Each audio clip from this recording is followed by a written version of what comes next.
Hello, my name is Jeff Hoff of jeffhoff.com. I teach people about creativity. I study creativity. I'm a creative writer. I'm also a businessman, and I talk a lot about creativity in business.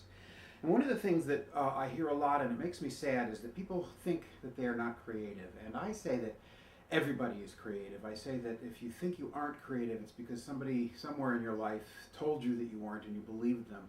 And whoever that was, even if it was you who convinced you of that, they need to be slapped, because we are all creative and we can use our creativity in everything that we do, including our business.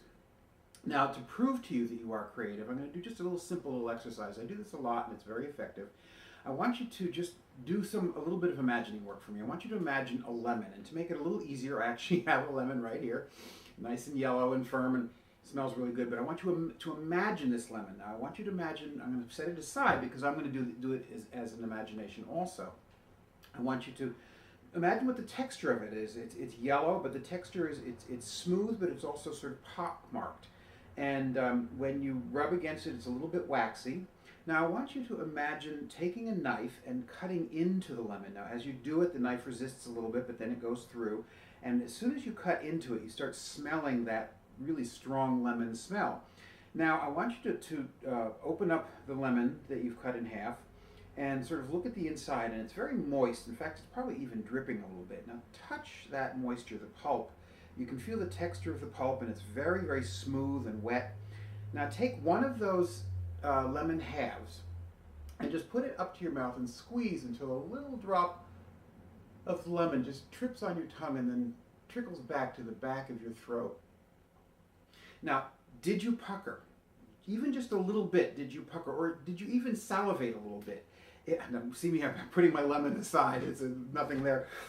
That, if you puckered, and I imagine that you probably did, 99% of the people that do this exercise, actually either their mouth waters or they pucker, you created something out of nothing, which is the very definition of being creative. You've created something out of nothing, out of your mind. Your subconscious gave you the information and it actually had a physical response on you.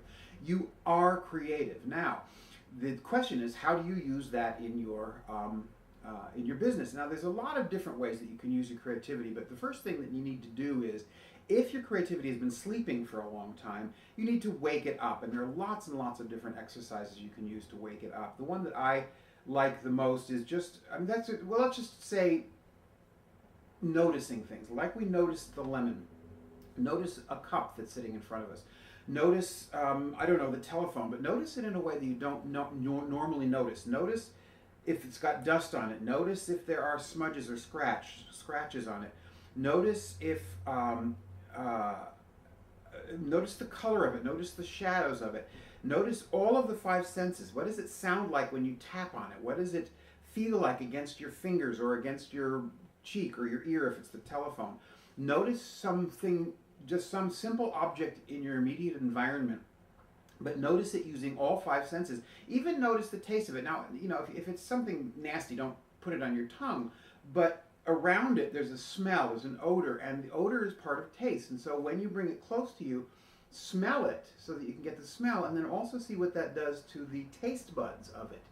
And that, starting to do that on a regular basis will actually start to awaken your creativity. And now on my blog, I talk a lot about creativity. I talk a lot about how to use your creativity in your business. And so what I recommend you do now is go over to my blog. It's at jeffhoff.com, and I spell Jeff with a G. It's on my birth certificate that way, so it's not pretentious. GEOFFHOFF.com, lots of F's. Come, take a read, leave a comment, and start noticing the world around you in a different way. Thank you very much.